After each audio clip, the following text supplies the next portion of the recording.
All right. Hey, welcome to the Behind the Zines issue 19 virtual release party. Thank you very much for making it here, guys. I wanted to do a virtual release party because putting this together is a lot of work and it's a lot of me sending emails and it's a big group project, but it never feels like a group project. It just feels like me sending emails and people replying to emails and then it's all done. So I wanted to get some of the group together. So let's start by introducing ourselves, maybe. This is going to go up on YouTube, so a lot of people won't know who we are. My name is Billy McCall, and I'm the editor of Behind the Zines. And I also do Proof I Exist, and Last Night at the Casino, and a bunch of others. I've been making zines forever and ever. Sully? Yeah, I'm Sully, and I designed the cover of this issue. And what other zines do you do? I have a doom metal fan art zine called Elvira Mensha, and then I just do a bunch of other stuff about mostly cats and animals, and yeah, I publish under Kaiju Cabal. So, Cool. Mr. Ed?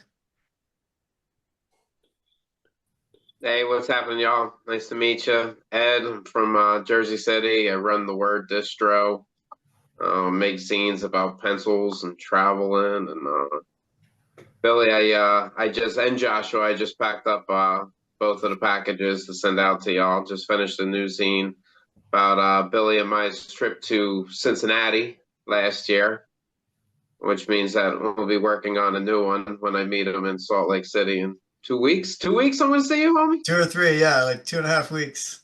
Coming Yeah, soon. man. Yeah, man. So yeah, I contributed an article to this one and a bunch of other behind the scenes throughout the years, and I'm happy to see y'all and meet y'all virtually. Thank you, thank you. Mr. Josh? Hey, thanks for throwing this, Billy.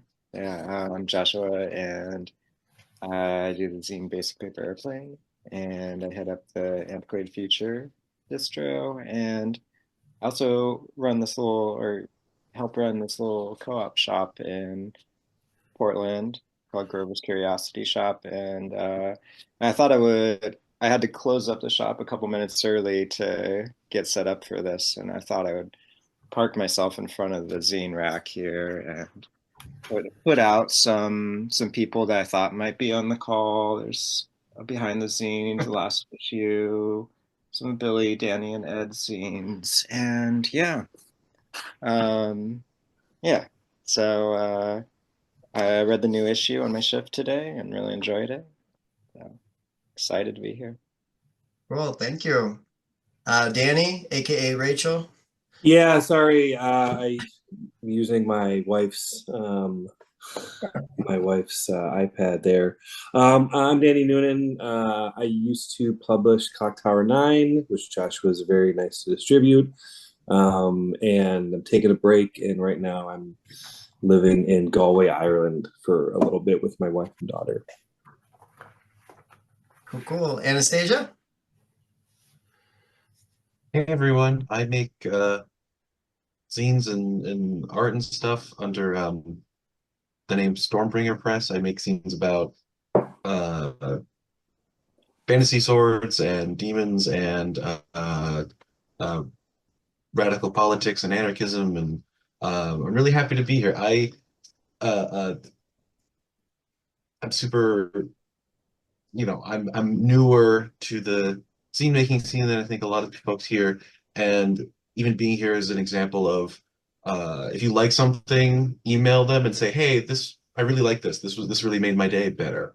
Because that's basically just going into there's a thrift store here in Pittsburgh called Clothes Minded that just has the like smallest possible like magazine rack on a shelf next to all of the other stuff that they sell, and I got BTZ19 there, and I was like, hey, I just emailed, and building relationships just means you just have to poke people and see what happens. So I'm super happy to be here. Happy to have you here. Just real quick, the I think it's August Personage that does that puts those out there. I don't know if you know August yet, but They do Straightaway Tangent zine. And Ed and I actually hung out with them in Cincinnati, and it was a really good experience. So you'll have So to, cool. I'm gonna track them down one day. yeah. And last but not least, John, how you doing? Good. John Dishwasher. I'm a writer, zine maker. I have a random collection of my own literary zines, but I also do a street art zine once a year called Street Gallery. In this, I contributed this article about 13 zine novels that I read. And if anyone knows of any more, please tell me. I'm always looking for something, another novel that has a zine in it. And I wanted to mention that the article in the middle, the mobile collage kit, I was really hoping Anna Marie King would be here so I could thank her for that idea. I already made one. Oh, wow.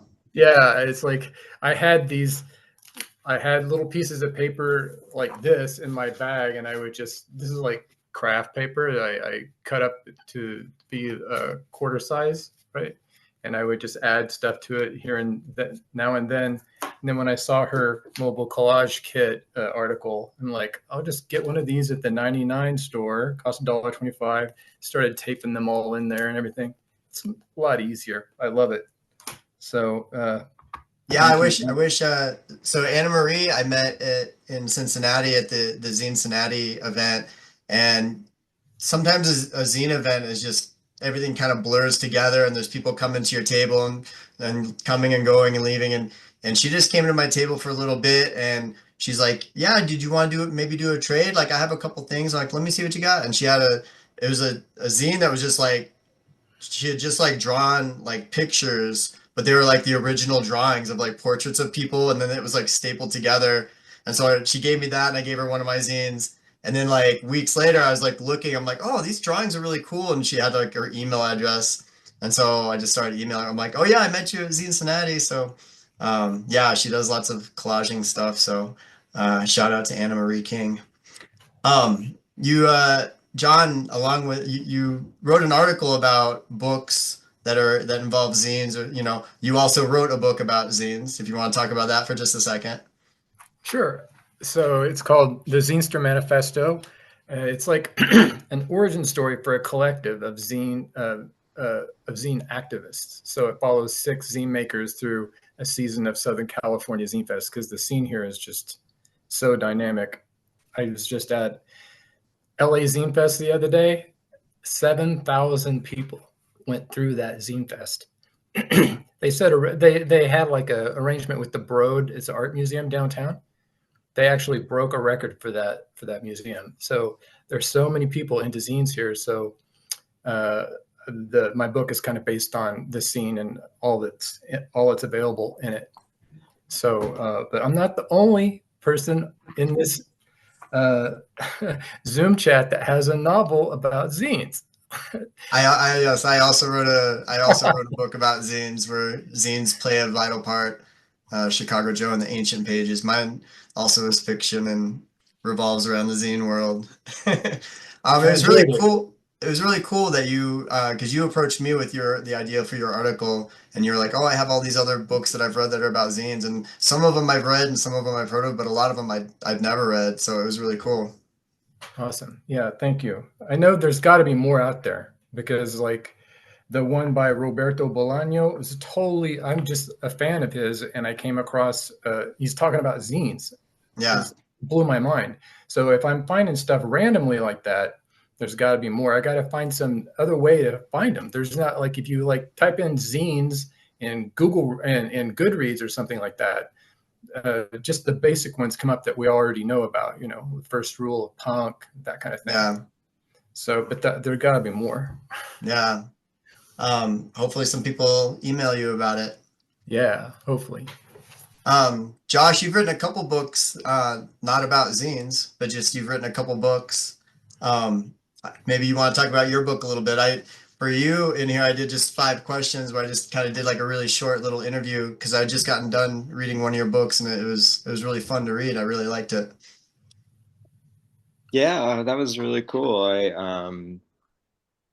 yeah, that was like outside of the zine world, I have a few like things that are kind of between a zine and a book on my friend's Portland Press, Two Plum. They're kind of like chapbooks or small pocket-sized books. But the two full-size books I have is that novel, is kind of a young adult novel, and a collection of essays. And for the essay collection, I did a bunch of interviews, and for the novel, I really didn't do.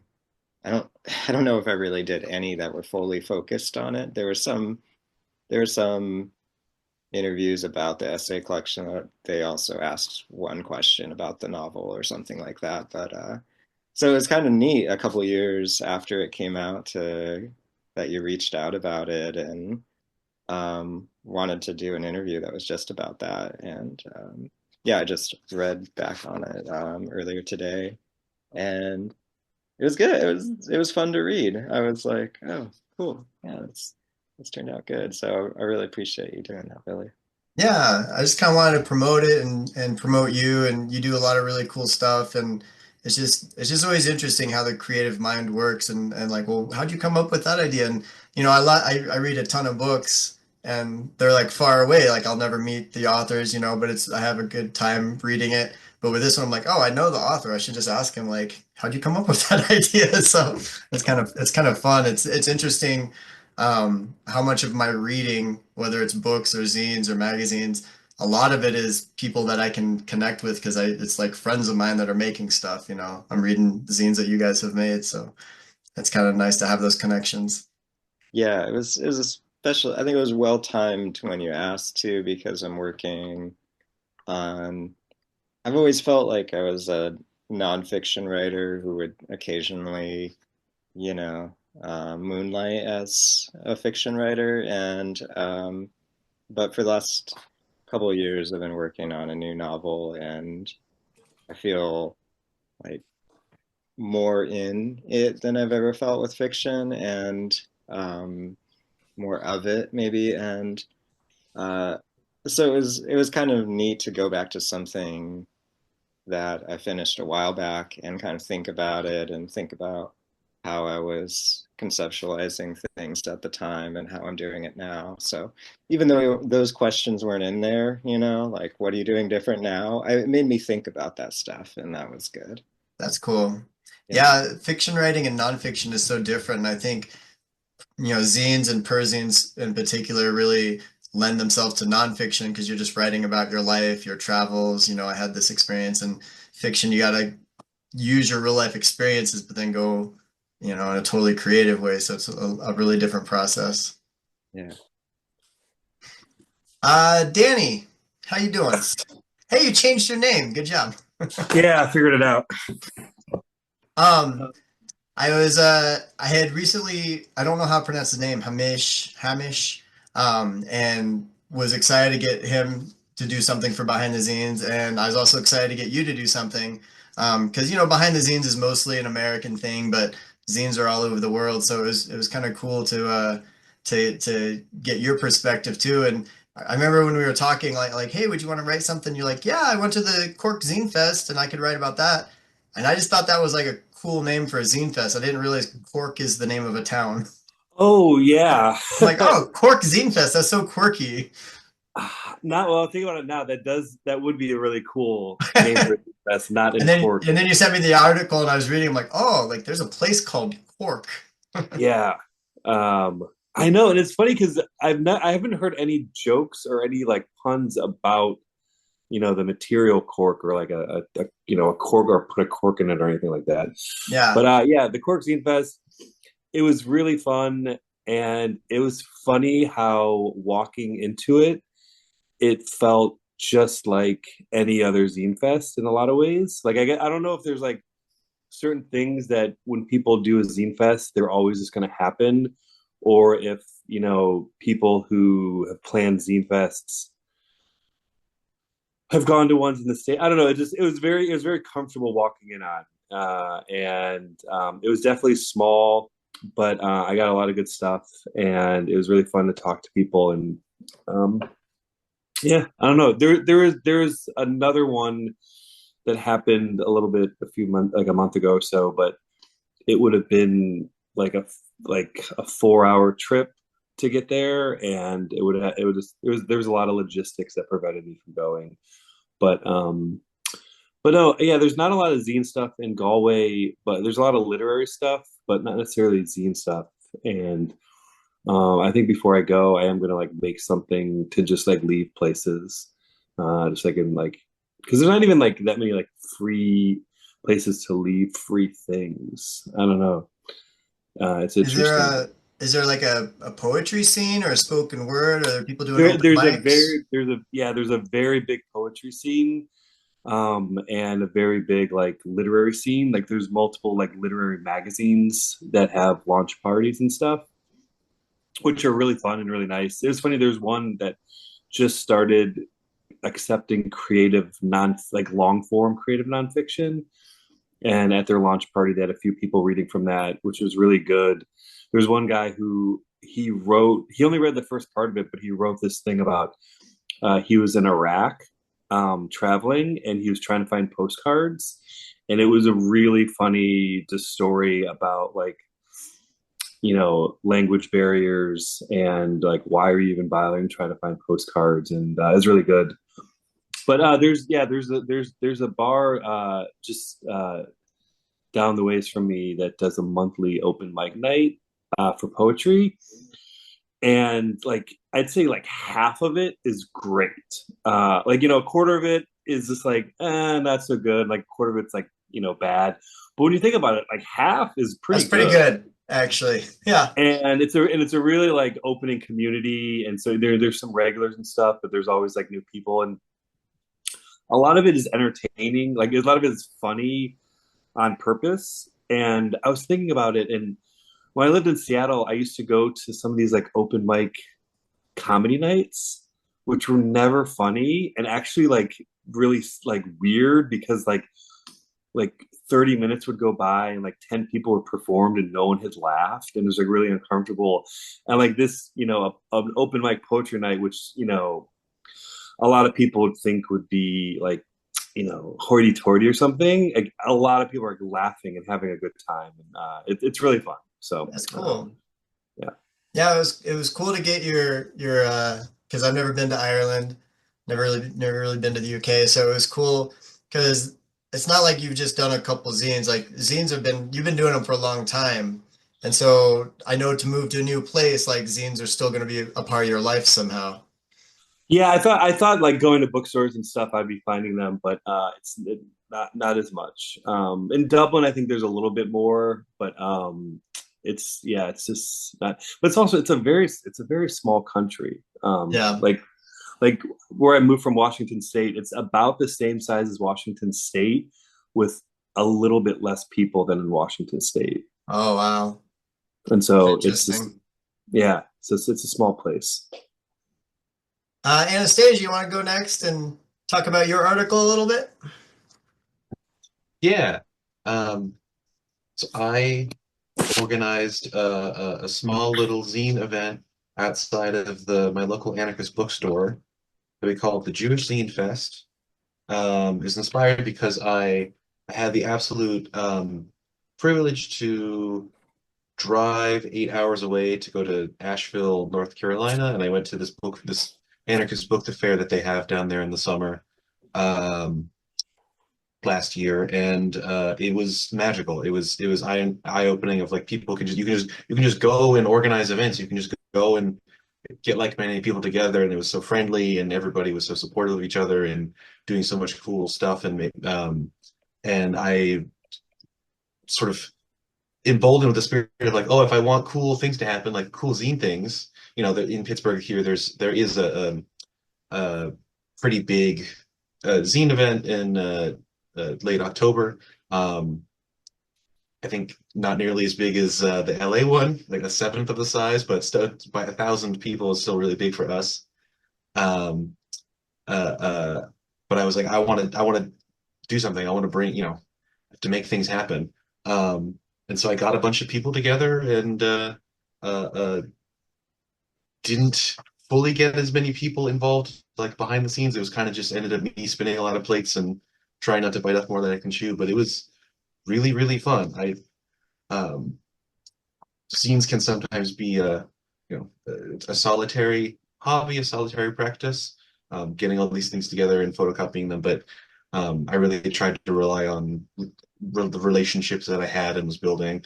I didn't have enough money to get like an overhead tent for the event, so I just begged my local game store to loan me theirs, and they had to like hose it down in their backyard before they could let me use it because it was covered in like cobwebs. But they were just like, yeah, sure, whatever. Um, and Getting to use the anarchist bookstore was also a factor of like it's very small, but they're like, yes, you can do this here, and they don't wouldn't require any money. Um, it was a blast. Um, I But just all this is like, printed. it's all like this perpetual thing where, someone I know put some zines in like on a spin rack in Pittsburgh, and then you found the zine, and then you contacted me. And because of you, I found out about Firestorm Books, and I contacted them, and then they did a little order with me. So thanks to you, I got my zines into a new place in North Yay! Carolina. You know what I mean? So you just always have to keep talking to people and meeting people, and they help you, you help them, and it's cool like that. Yeah, the kinds of relationships that we can build together, just chatting about the things we like and helping each other, and it's magical. The I just printed out a bunch of zines and this communication, like putting out information about it. A bunch of people reached out to me, were like, "Hey, I heard this is happening. Here's a PDF of my zine." I would, because I was taking in donations and stuff, but I was trying to raise money for charity to help with relief efforts in Gaza. So I was like, yeah, they're like, "Oh, I heard you're doing that. Here's the PDF of my zine. I would love if you." So somebody who used to live in Pittsburgh, somebody who used to be affiliated with the groups that I organize with, but has moved somewhere else. And I didn't end up with more zines than I started because people came and they took them and they left donations. But I ended up with with different zines that I didn't bring. There were sort of people had come and left behind because they were so excited. Somebody who knows, somebody who works with the person who runs the Jewish Zine Archive, which is in Tucson, Arizona, just got a bunch of their zines and left them. So I was like, packing up at the end of the night. I was like, how did I get these? I didn't bring them. Who? Yeah, Like that's cool. people were just as it was really wonderful. That's cool, man. That's cool. Ed, want to go next? I can't believe we've only got like 6 minutes left until our thing is over. But Oh maybe we can no. all log back on and talk a little bit more. But Ed, you Well, want to talk about your I'll, article you wrote for me? I'll make sure that I go quick. Not exactly because it's pretty heart wrenching, but yeah. Um, so back in December, I had to put my cat down, which is a total bummer. But for I don't know, solid like 3 or 4 months, just going through, not knowing what was wrong with him. Good days, bad days, things like that. I worked on zines a lot. And like what's funny is people like hit me up and like wanted me to do projects or work on this or work on that. I'm like, I don't really think so. My plate is kind of full. I'm doing thing. Like every time I was just able to get it done. Like zines to the rescue was the only thing that really like took my mind off of it. And yeah, it was super cool to have zines at that time. And like I wrote an article for another behind the zines about how zines saved my life or whatever. And like I don't know, that's not truly the case here. It probably wasn't the case in the original behind the zines. It sounds good, but not the case here. But it definitely saved my sanity. And really came through for me in a way that I didn't know that zines could. So I was grateful for that. And I love that I have a place. I don't write a lot of serious stuff. I'm not serious very often, right? But for like 500 words, like every 6 months, I could be serious, and like Billy gives me the space to do it. So I really appreciate that, right? Because most of the stuff I write is pretty light, and like reviewing soap and pencils and a pair of jeans here or there or something like that. But yeah, I don't want to take up too much time, but I do want to shout out DB Pedlar here for putting the oh, you can't even see that, but for putting the Fred Argoff obit in there in a little write up, because I had somebody write to me on Facebook Messenger being like, how can you get the words like so real? Like, she don't understand.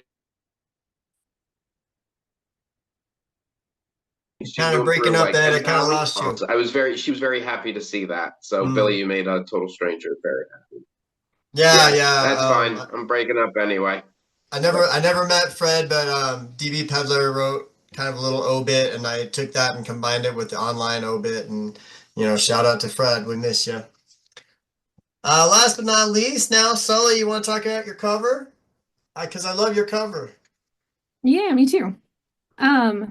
Yeah, so I used to live in Ballard, just like a little neighborhood in Seattle, and I was part of a like an art collective and a zine store called Push Pull. And we ended up moving to Everett, which is like 45 minutes north of that. So um there's little to no zine community here that I've become aware of. And so I think like Anastasia, like it's if you want something like that, you're gonna have to start it. And so I've actually been talking to there's a like the one vegan restaurant in town hosts events, and so they're interested in hosting a zine fest of some sort. So I'm trying to pull all of that together. But the cover is kind of just inspired by like I live in a cul-de-sac now rather than on a main street, and so there's really no ability for me to have a little zine library, but I would love one because I feel like I like to obsessively share information, and zines are a way of like I can do that, and it's less annoying to people than me just like let me tell you all about horseshoe crabs. Um, so it's really just my want for a zine library, like a little tiny thing, or just some community where I am now. Cool. Yeah. Yeah, I'm gonna butt in and say if you put on the Everett Zine Fest, we'll drive up from Portland for Okay. it, and I'll get my family in Everett and Snohomish to come out for it. So That would be wonderful. Yeah. Cool. We're running a little low on time. Any final thoughts on the issue? Any final thoughts anyone wants to share? I just wanted to say thank you for letting me participate. It was a lot of fun. Thank you for participating. I like it when people thank me and they appreciate all the hard work I'm doing, but I appreciate all the hard work everyone else does because the majority of the work is done when it gets to me. I just got to figure out what order to put the pages. So I appreciate you doing the cover, and I appreciate everyone writing articles. So thank you very much. I'm going to go ahead and end the recording. Thank you very much, everyone on YouTube, for watching. Have a good one.